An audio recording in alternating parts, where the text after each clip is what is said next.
So many think ng nasaan tong lugar na to. One thing that I like the most is yung peacefulness, saka yung tunog ng awit ng talagpas ng mga tubig. It's so refreshing, guys. So much having a hard time, and I like to share this for your eyes and for the love of my life.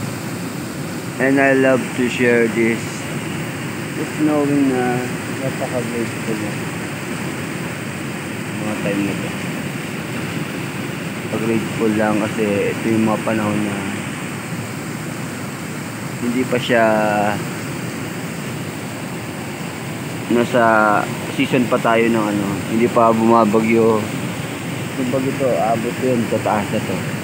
Yan, sa taas na yan. And then, all of a sudden wawash out lahat ng natawag nila ng spillway. Yun lang, to share how the Lord bless this place. Baka sa refreshing lang. Thank you for watching, and here your Bakul